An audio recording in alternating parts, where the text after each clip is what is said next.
This is Prince Handley coming to you today with 100,000 watts of pure love.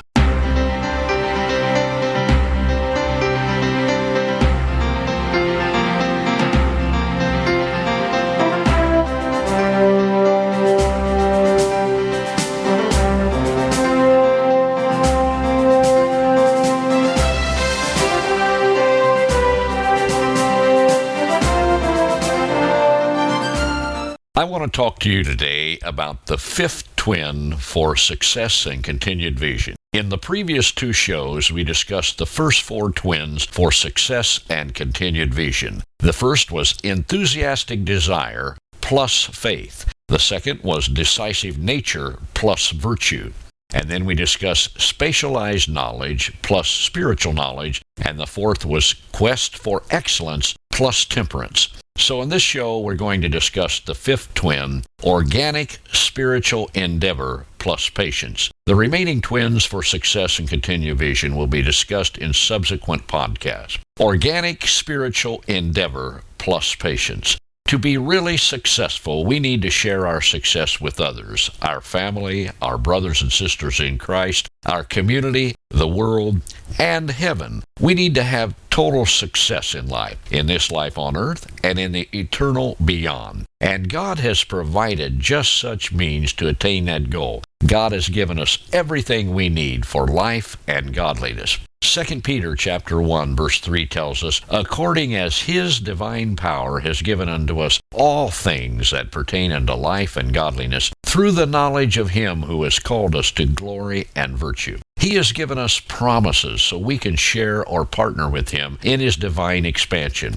or growth of descendants after we have escaped by his saving grace the ruin that is in the world through lust. In other words, after we are born again and start serving the Messiah, Yeshua, we can partner with God. We can be a companion with God in successfully bearing fruit, that is, growing other seed descendants. And these include our own children who are born again, while also reaching out to the rest of the world. 2 Peter chapter 1, verse 4 tells us, whereby are given to us exceeding great and precious promises, that by these you might be partakers of the divine nature, having escaped the corruption that is in the world through lust. Now, how do we use these precepts that we have learned in the previous two shows so as to be involved in organic spiritual endeavor? In other words, how can we involve ourselves in powerful, prolonged, and productive effort that will be self-multiplying and profitable, not only temporally here on planet Earth, but also eternally in heaven?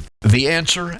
Be actively engaged in organic ministry growth. Be involved in a work or a service that is propagating living, continuous development of the kingdom of God. The definition of the word propagate is to breed by natural or supernatural processes from a parent origin, to promote an idea or knowledge widely, to transmit in a particular direction.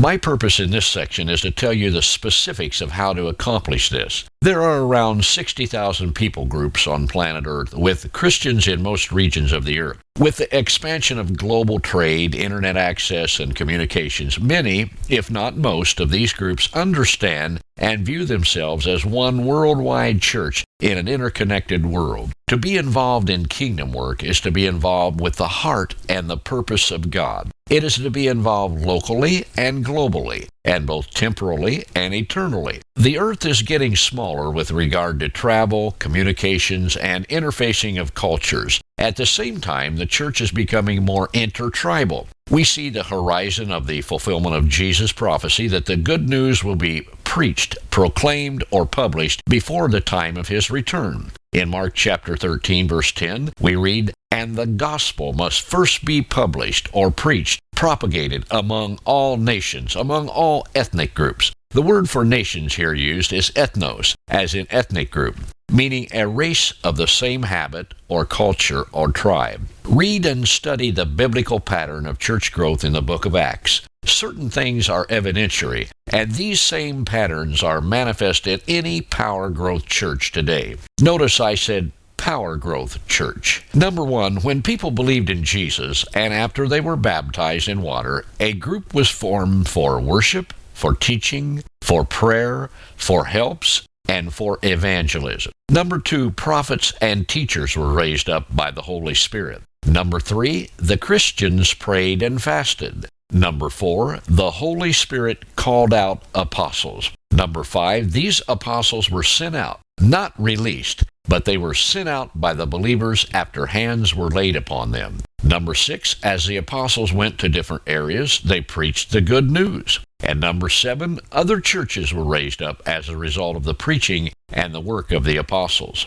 And then finally, number eight, the churches grew and ministered to the believers, the community, and the world. Notice, this is the normal pattern of church growth. This is to be expected today. It should be a regular practice of a local church to send out workers, both for long-term commitment and for short-term service. Notice in Acts chapter 13, verses 1 through 4, it was the Holy Spirit who called the apostles. You read that in verse 2, and it was the Holy Spirit who sent them. You can see that in verse 4. In between the calling and the sending was the ratification by the elders with the laying on of hands. You see that in verse 3. The apostles were not released by men. It was the Holy Spirit who called and sent them.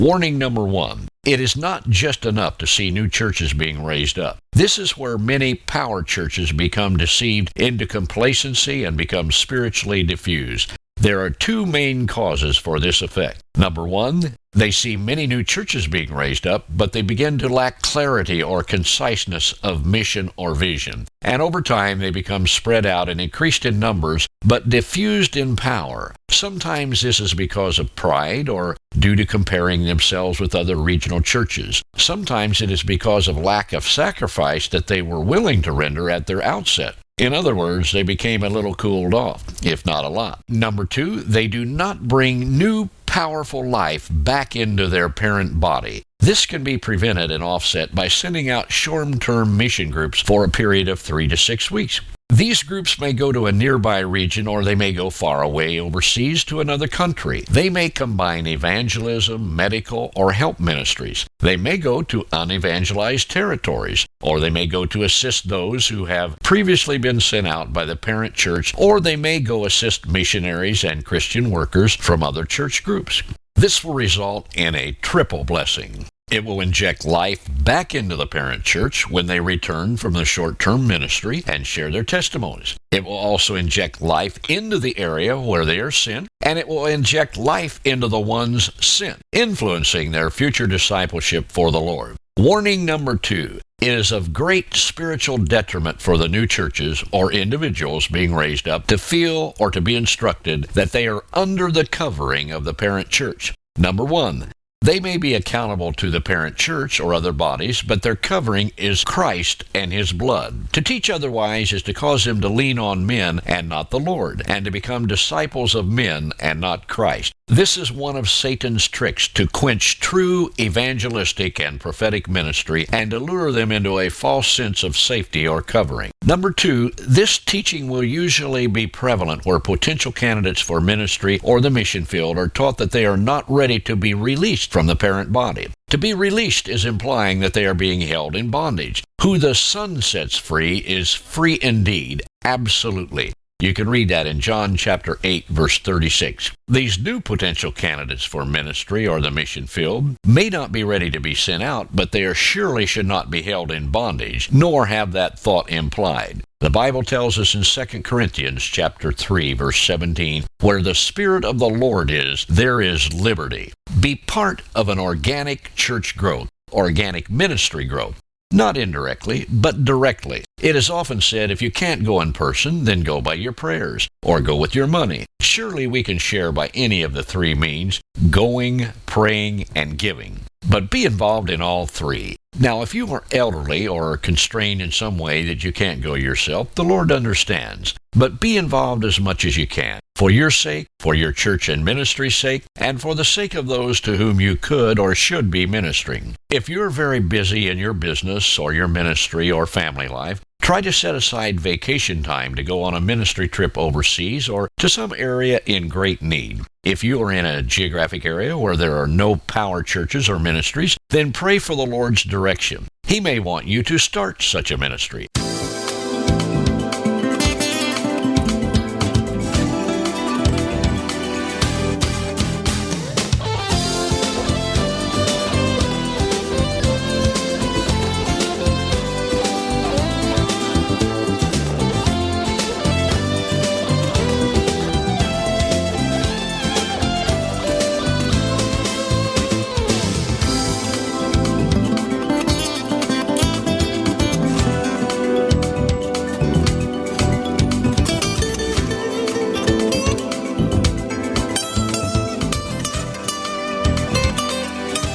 There are lots of good ministry groups who need help. If you can, let your family be involved with you. Young children should not go to some areas because of sanitation, dehydration, and other risks. There's a great need in many countries for water and for wells to be drilled. There's also a big need in many areas for other help, such as medical missions. Whatever you do, combine it with preaching the good news. Some groups do lots of social work, but never share the gospel. Others do lots of evangelism, but never help meet needs of the local people. Do both. Be involved in ministry that is sending out the workers, birthing or planting new churches, preaching and teaching to facilitate the miracle-working power of God. You may be a business person that God has anointed to help reach the world for Christ, but minister personally as well as through your business. It will help you be creative and help you to be even more successful while maintaining continued vision. The anointing will keep you vibrant. Jesus sent out his followers, and he is sending you out to preach and teach,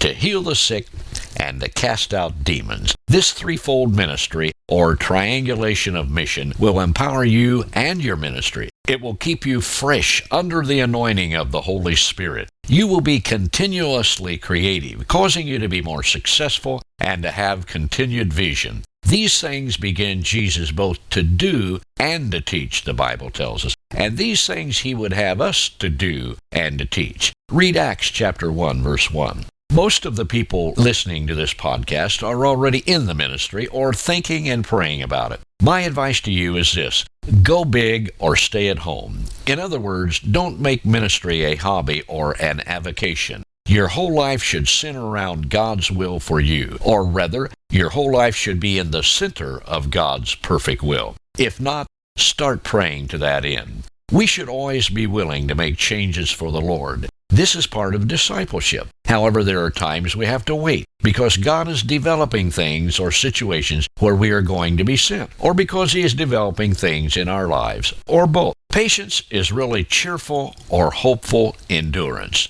True biblical patience, as expressed by the Greek word hupomone, is constancy. It is a kind of enduring patience or patient continuance in well-doing. It is knowing the will of God for this season of your life and looking forward to being used by God in spatial service in the future also. To learn more about being used in spatial service for God, go to the archives and search for The Power of a Separated Life. I'm going to pray for you today. Father in heaven, I pray for those listening to this show. Lead them, draw them, guide them into the perfect center of your will for their lives. May they know that perfect center, and then may they go out and be vibrant vessels for God, anointed by your Spirit, Heavenly Father, and instruments through whom the Spirit of God can touch and impact their neighborhoods, their churches, and their communities, and the world. In Jesus' holy name. Go with God, my friend. The power of God is invading you from every direction. This is Apostle Talk, and this is Prince Handley coming to you with 100,000 watts of pure love.